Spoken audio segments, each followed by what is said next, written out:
The Yemen-based Houthis say they are going to escalate attacks in the Red Sea. They say that any ship that is linked to Israel, the US and the UK will be targeted. The Houthis added that they have now deployed submarine drones and underwater weapons. Israel launched a drone strike on Jenin city in the occupied West Bank yesterday. At least one Palestinian was killed and 15 others were injured. Palestinian officials rescued several people from the rubble and damaged cars. Russian troops were seen operating in the eastern Ukrainian city of Avdiivka. The soldiers carried out cleanup operations in the ruins of the city. Russian Defense Minister Sergei Shoigu called the capture of Avdiivka an absolute success for Russia's military campaign in Ukraine. Meanwhile, Russian President Vladimir Putin undertook a sortie last night. Putin flew in Russia's nuclear-capable supersonic strategic bomber. The Tu-160M bomber can carry 12 nuclear-capable missiles and can fly over a distance of 12,000 kilometers. A dashcam in the cockpit shows Putin as the co-pilot alongside a Russian Air Force officer. The flight lasted over 30 minutes. Brazilian President Luiz Inácio Lula da Silva met Russian Foreign Minister Sergei Lavrov last night. The two leaders met on the sidelines of the ongoing G20 summit in Brazil. Lula has accepted Lavrov's invite to visit Russia in October for the BRICS summit. The two leaders also discussed increasing economic cooperation between Russia and Brazil. US President Joe Biden met the wife and daughter of the dead Russian opposition leader Alexei Navalny. Navalny died last week in a Russian penal colony where he was serving a 3-decade sentence. Biden expressed his admiration for Navalny's courage and his fight against corruption. Biden also promised complete support to Navalny's wife and daughter. This includes announcing new sanctions against Russian President Vladimir Putin. US Secretary of State Antony Blinken met his counterparts from South Korea and Japan last night. The three leaders met on the sidelines of the G20 summit in Brazil. They discussed the increase in North Korea's missile launches and its aggressive posturing. Blinken and his counterparts also discussed the ongoing wars in Gaza and Ukraine.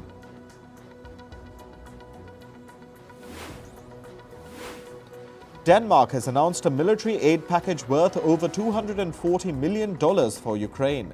This includes ammunition for anti-aircraft guns, artillery guns and assault rifles. Denmark's defense minister said the first batch of F-16 fighter jets will be delivered to Ukraine this summer. Last year, Denmark had promised to deliver the F-16 jets by January 2024. At least 5 students were injured in a knife attack at a secondary school in Germany. The suspected attacker also sustained injuries when police officials responded to the incident. The school was shut down and the students were evacuated. Police officials are investigating the motive behind the knife attack.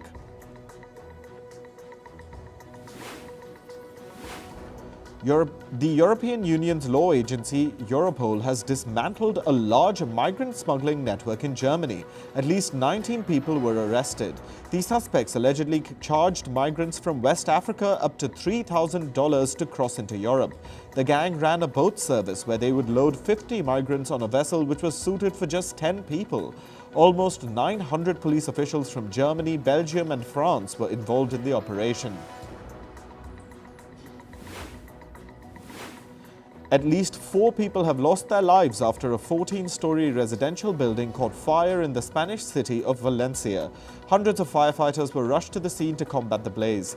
Locals say that the entire building caught on fire and several small explosions were heard from inside.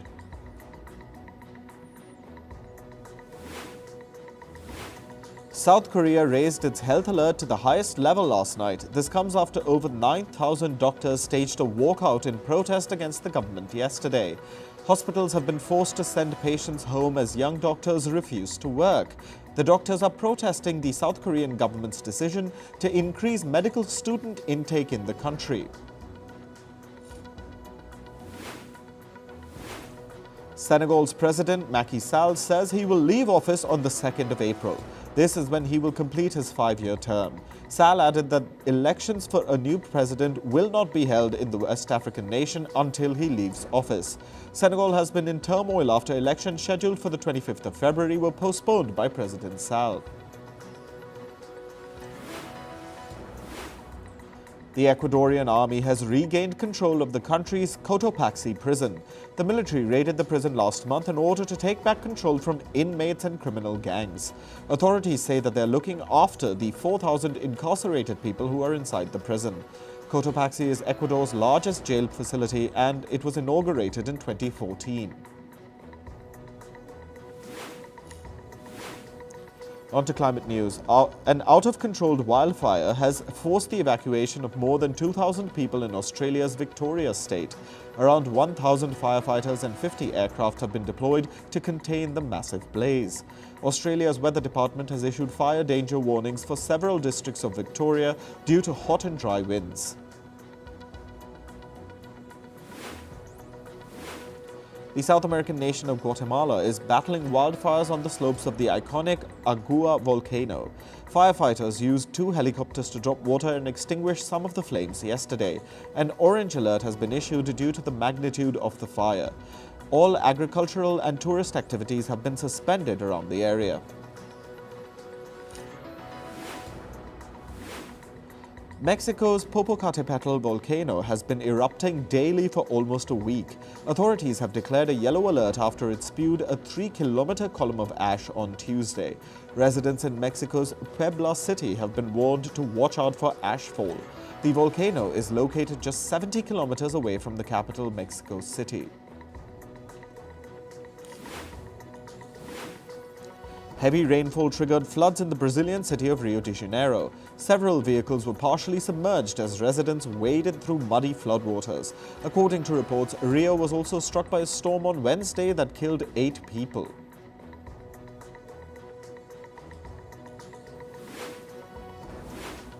A tornado struck the town of Sumedang in Indonesia's West Java province. Authorities say 33 people suffered injuries and were sent to local hospitals. Meanwhile, hundreds of buildings were also damaged by the twister.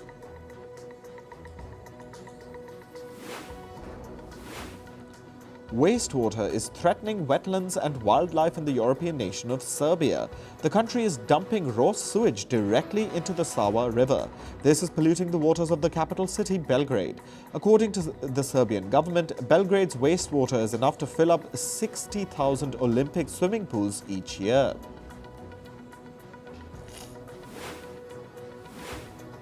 In business and tech news, Pakistan's media regulators have blocked the social media platform X, formerly known as Twitter. Millions of users faced disruptions after the sweeping shutdown. The country's telecommunication authority says the action was taken due to what they call the mass sharing of misinformation. Pakistani officials say political disinformation had become rampant on the social media platform.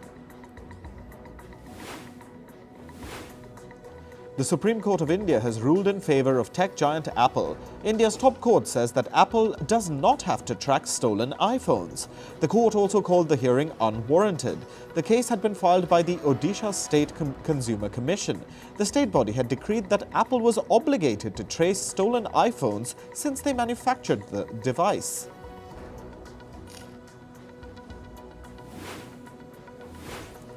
Toyota has recalled almost 250 units of its Land Cruiser luxury SUV in India. The Japanese car maker says it detected a glitch in the vehicle's automatic transmission software. Toyota says they will upgrade the software for the affected vehicles free of cost.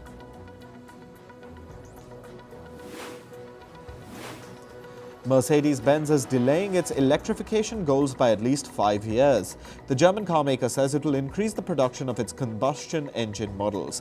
This comes after Mercedes reported weaker than expected sales of its battery-powered cars. However, the group CEO added that 50% of all their cars will have some form of electric power by 2030.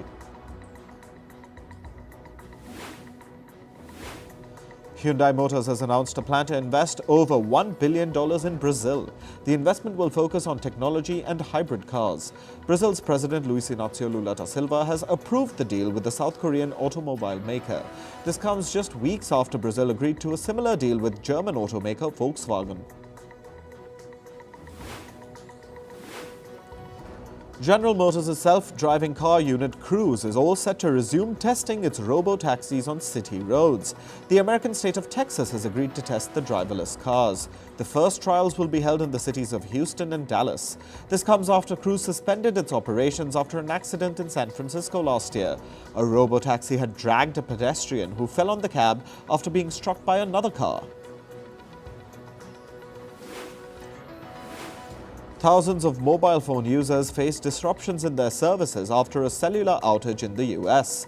Over 70,000 AT&T users were unable to make phone calls, send messages, or use internet on their cell phones. Mobile phone services were restored after almost 10 hours. Telecom giant AT&T has not provided a reason behind the outage that affected thousands. Chipmaker Nvidia's stock market value rose by $277 billion yesterday. This has become Wall Street's largest single-day trade in history.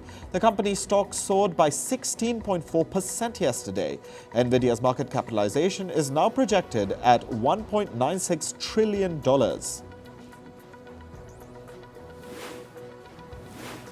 Social media platform Reddit has struck a deal with tech giant Google worth $60 million. As part of the deal, Reddit will make its content available to Google for training the search engine's artificial intelligence models. Reddit will also get access to Google's cloud computing to integrate new AI-powered capabilities. Meanwhile, Google is pausing its Gemini artificial intelligence tool that creates images of people. This comes after several inaccuracies were reported in historical depictions generated by the AI model. Questions were raised when the Gemini model generated pictures showing Nazis as people of color. Moving to sports. In cricket, the fixture list is out for the first 21 matches of the Indian Premier League or IPL. Defending champions Chennai Super Kings will take on Royal Challengers Bangalore in the opener. It'll be held at the M.H. Chidambaram Stadium in Chennai. The rest of the schedule is expected after the dates for India's general elections are declared. Indian pacer Mohammad Shami has been ruled out of the IPL. He will undergo surgery for an ankle injury. Shami used to lead the pace attack for the IPL team Gujarat Titans. This comes as a massive blow to the team, who have already bid farewell to captain and all-rounder Hardik Pandya, who has gone to the Mumbai Indians. England bowler Rehan Ahmed won't be playing in the ongoing Test series against India. He will have to return home for personal reasons. England's cricket board said they won't be seeking a replacement for the 19-year-old. In football, Inter Miami began their Major League Soccer campaign on a strong note. Lionel Messi contributed to both goals as Inter Miami defeated Real Salt Lake 2-0. Messi assisted Robert Taylor as Miami took the lead in the first half. Miami's second goal was scored by Diego Gomez late in the second half, again with an assist from Messi. Brazilian footballer Dani Alves has been sentenced to 4.5 years in prison. He was found guilty of sexually assaulting a woman at a nightclub in 2022. A Spanish court has ordered him to pay $163,000 to the victim. In tennis, women's world number 1 Iga Swiatek has made it to the Dubai Open semi-final. She beat 6th-seeded Qinwen Zheng 6-3, 6-2 in straight sets. Swiatek is hoping to win her 8th career WTA 1000 title this week. Her next opponent is Russia's Anna Kalinskaya. Meanwhile, the world number 3 Coco Gauff crashed out of the Dubai Open. She was stunned by unseeded Anna Kalinskaya in the quarterfinals. Gauff won the first set 6-2 against the Russian, but Kalinskaya rallied back to win the next two sets 6-4, 6-2.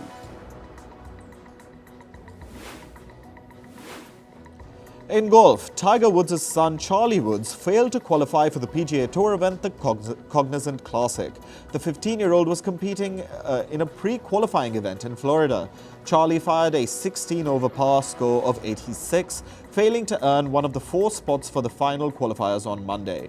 This would have been his maiden PGA appearance had he succeeded.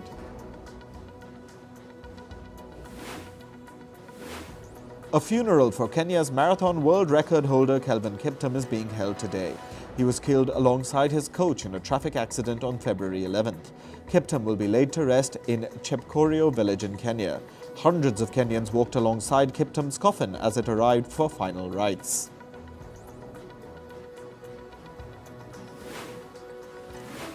Russian President Vladimir Putin attended the opening ceremony of the first Games of the Future in the city of Kazan.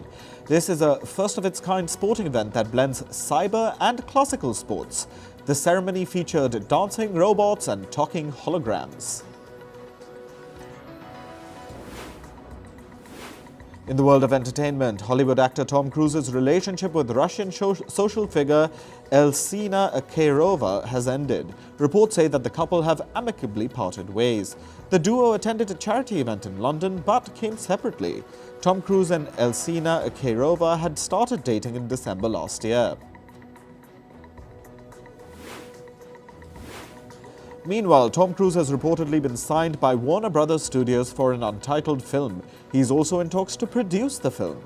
It'll be helmed by Alejandro Inarritu, known for 2015's The Revenant.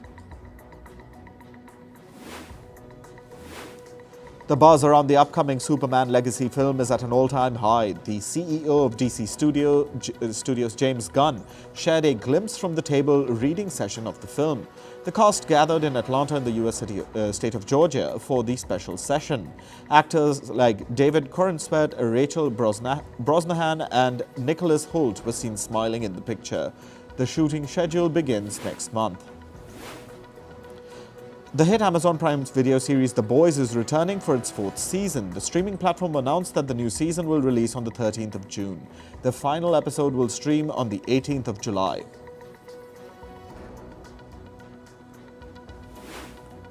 Actor Josh McDermott, known for his role in The Walking Dead, has been signed up for the Suits spin-off series. He will star opposite Stephen Amell in Suits LA.